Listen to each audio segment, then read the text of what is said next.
भक्तों, यजमानों, श्रोताओं एवं दर्शकों, सभी को मेरा नमन, वंदन, अभिनंदन।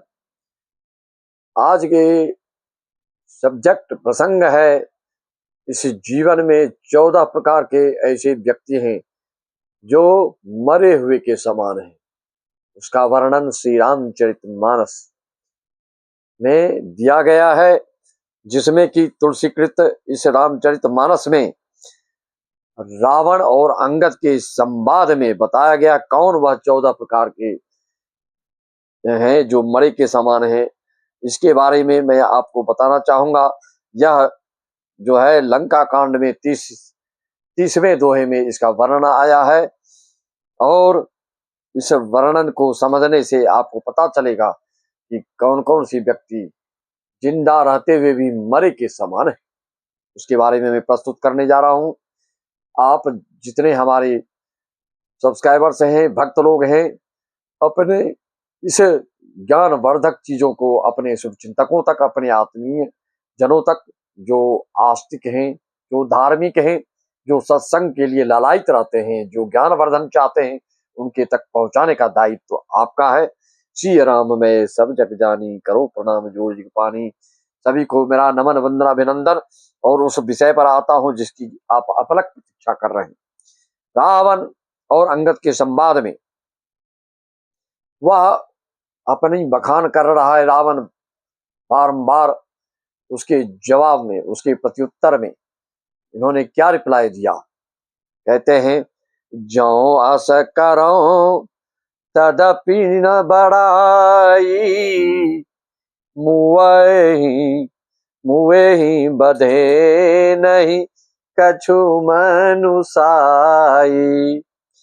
अब कौन है वह 14 प्रकार के प्राणी जो जिंदा में मरे के समान है। कौल काम वस कृपिन विमूढ़ा, अति दरिद्र अजसी अति बूढ़ा। सदा रोग बस संतत क्रोधी, विष्णु विमुख श्रुति संत विरोधी। मित्रों, इसमें आप देख सकते हैं कि यह 14 प्रकार के कौन हैं, उसके बारे में बताया गया है। कौल वाम मार्गी, जो वाम मार्गी है, जो प्रकृति के विरुद्ध चलने वाले हैं, जो धर्म के विरुद्ध चलने वाले हैं, जो समाज से विरुद्ध चलने वाले हैं, जो नैतिकता और सामाजिकता के विरुद्ध चलने वाले हैं, ऐसे उल्टा चलने वालों को समझो आपकी ये मुर्दा के समान है, शव के समान है। ऐसे व्यक्ति को मरे हुए समान माना गया है शास्त्रों में। श्री रामचरितमानस में हर जगह इसका वर्णन है। दूसरा, वह कौन सा व्यक्ति है जो कामी है। ऐसा व्यक्ति जो हमेशा काम वासना के अधीन रहता है। जैसे आप जानते हैं, रावण भी कामवश ही सीता का हरण किया था। तो ऐसे लोग भी समझो कि मृत के समान हैं। और जो महाकंजूस है, धन्ना सेठ होते हुए भी वाजिब जगह पर भी खर्च नहीं करना, धर्म कर्म नहीं करना, दवाई दारू नहीं करना, ऐसे कंजूस को भी समझो कि ये मृत प्राय है। मित्रों, चौथा है अत्यंत मूढ़, जो महामूर्ख है। ऐसे लोगों को भी मृत्यु के ही समान माना गया है, सबके समान है माना गया है। उससे आपको कोई लाभ फायदा नहीं, हानि ही हानि होना है। पांचवा है अति दरिद्र, जो बहुत दरिद्र है। वह आरत काहन करे कुकर्मु। दरिद्रता भी एक बहुत बड़ा अभिशाप है। पूर्व जन्म के पाप के कारण आप अत्यंत दरिद्र, गरीब, बिल्कुल निरुपाय, निरीह, दीनहीन हो जाते हैं। तो उस स्थिति में आप कुछ भी करने को तत्पर हो जाते हैं। इसलिए ये भी मृत के समान है। कलंकित, जो बिल्कुल जिनका प्रतिष्ठा धुल गई हो, बदनामी में नाम चल पड़ा हो, पूरे आप जगह में आपकी चर्चा होती हो, आप बिल्कुल बदनाम आपकी जगह जगह हो चुकी हो, तो ऐसे लोग भी सबके समान हैं, समझो कि वो मुर्दा के समान हैं। और सातवां अत्यंत वृद्ध, जो अत्यंत वृद्ध हो जाता है वो परावलंबी हो जाता है, स्वावलंबी नहीं रहता है।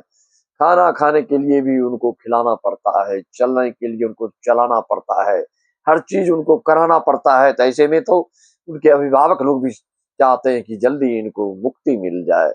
ये भी अत्यंत वृद्ध होना भी मृत्यु के समान है।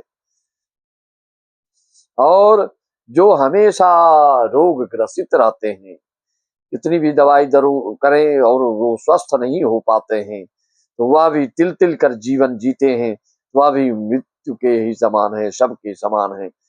तो और जो हमेशा बात बात पर क्रोध करता हो, तुर्क मिजाजी हो, उसके नाक पर ही गुस्सा हो, हमेशा बिल्कुल तिल मिला के बात करता हो, बड़बड़ा के बात करता हो, बिल्कुल क्रोधावेश में बात करता हो, ऐसे लोग भी मृत्यु के समान हैं। इनके जिंदगी में कभी सुधार नहीं आता, इस क्रोध के कारण ही इनके जिंदगी चौपट हो जाते हैं। कहा भी गया है श्री रामचरितमानस में और भी जगह, काम क्रोध मद लोभ सब नाथ नरक के पंथ, इसीलिए कहा गया।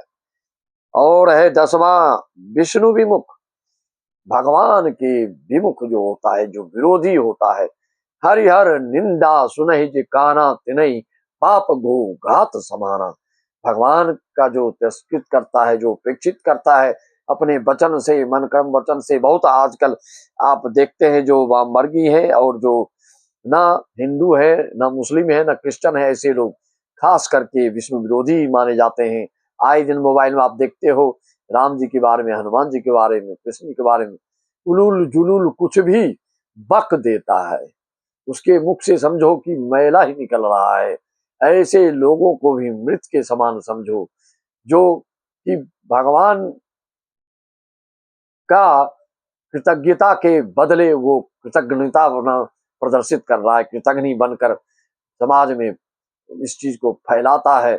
और उनके जो है ये जो मनुष्य योनि प्राप्त हुआ, उनके इसके लिए भगवान को धन्यवाद ज्ञापित न करके और भगवान को ही उल्टा पुल्टा सुनाना। जो ऐसे व्यक्ति हैं आप जानते ही, माता पिता का अवहेलना करने वाले, गुरुजन को अवहेलना करने वाले, संत मंत्र तंत्र और ग्रंथ को जो अवहेलना करता है, उपेक्षा करता है, विष्णु विमुख है, वह भी मृत प्राय है, मुर्दा के समान है। वेद और संतों के विरोधी, जो श्रुति विरोधी है, वेद को विरोधी है, जो संत के विरोधी हैं, ऐसे लोग भी मुर्दा के समान हैं। वेद का विरोध का मतलब यह है कि आप किसी भी धर्म के नहीं हो सकते। वेद का विरोध कोई करता नहीं है। वेद ही भगवान के मुखारविंद से निश्रित है, इसमें कोई त्रुटियां, कोई और जो गलतियां निकालते हैं वह महापापी होता है, महाकृतज्ञ होता है। आजकल जो बड़े पद प्राप्त कर लेते हैं तो अपने आप को ही भगवान मान लेते हैं। ऐसे बहुत लोग हैं, किसी का नाम लिए भी आप जान सकते हो कि अपने नाम के ही महिमा का गुणगान करवाने लगता है। जैसे हिरण्यकशिपु हिरण्याक्ष की कथा आप श्रीमद् भागवत सुनते हैं, तो ऐसे लोग भी बहुत हैं, ये भी मुर्दा के समान है। केवल जो अपना ही कल्याण चाहते हैं, अपना ही हित चाहते हैं, अपना ही स्वार्थ चाहते हैं, वसुलवाधार, जो सिर्फ अपना ही हित चाहे कि किसी से कोई मतलब नहीं, न समाज से, न भाई से, न बंधु से, न सगे से, न कुटुंब से, न परिवार से, तो ऐसे लोग भी समझो मुर्दा के समान है, शव के समान है। जो हमेशा जब भी चर्चा करो, जब भी बातचीत करो, कोई भी विषय लाओ, उसमें वो किसी न किसी की निंदा ही शुरू कर देते हैं। ऐसे लोग भी मुर्दा के समान है, शव के समान है। अंतिम 14वां वह व्यक्ति है जो हमेशा पाप कर्म में लिप्त रहता है, पापाचारी है, हमेशा सबका अहित सोचता है, किसी की बड़ाई सुन के उनको बिल्कुल छाती जो है, आत्मा जो है विदीर्ण हो जाता है। ऐसे लोग भी मृदा के समान हैं, और ये समझो कि जिंदा में ही मरे हुए के समान है, इनसे कभी कोई काम आपका बन नहीं सकता। इसलिए ऐसे लोगों से हमेशा दूरी बनाकर रखो। ऐसे लोगों को कुछ बोलना भी बिल्कुल उचित नहीं होगा, अनुचित माना जाएगा। बोलिए वहां पर जो धारण करना चाहता हो, जो आत्मसात करना चाहता हो, जो कि उस पथ पर चलकर अपना जीवन बनाना चाहता हो, जो जिज्ञासु भाव रखता हो, ऐसे लोगों को संपर्क रखने से, उपदेश देने से जो भी करेंगे तो सार्थक होगा, अन्यथा सब व्यर्थ हो जाता है। जिसमें पात्रता ही नहीं है किसी चीज को ग्रहण करने की, मित्रों, उसको ज्ञान देने से सब व्यर्थ होता है। कहा गया है, आनर बानर के बीच में मत दो तुम रे ज्ञान, बात करो कल्याण की निकले उसकी जान। उसको इतनी भी समझ नहीं है कि हमारे हित के लिए कर रहे हैं, हमारा हित चाह रहे हैं, लेकिन इतनी भी बुद्धि, इतना भी विवेक, इतना भी ज्ञान नहीं है। इसलिए ऐसे लोग को समझाने से कोई फायदा नहीं। ये जिंदा रहते हुए मृत्यु को समझो प्राप्त कर चुके हैं, ये जिंदा रहते हुए भी इनसे कुछ अच्छा काम होना न जाना है, सिर्फ बस इस धरती का भार बन के बैठे रहते हैं। इसी वाणी के साथ हम विराम देते हुए फिर अगले प्रसंग चरित्र की बात आएगी। इस चैनल पर बने रहिए, लाइक सब्सक्राइब शेयर अवश्य करिए। मित्रों, भक्तों का हृदय जानते हैं आप कितना अभिभूत होता है कथा प्रसंग भजन आदि से। अगर आप सत्संगी हैं तो शेयर करें, अपने चिंतकों तक इस जानकारी को भेजें, बेल आइकन दबाएं। इस तरह की कोई भी वीडियो हम डालेंगे आप तक पहुंचते रहेगा। इसी वाणी के साथ नम्रता के साथ विनम्रता सभी को नमन वंदना अभिनंदन। राम राम, जय श्याम, जय सच्चिदानंद।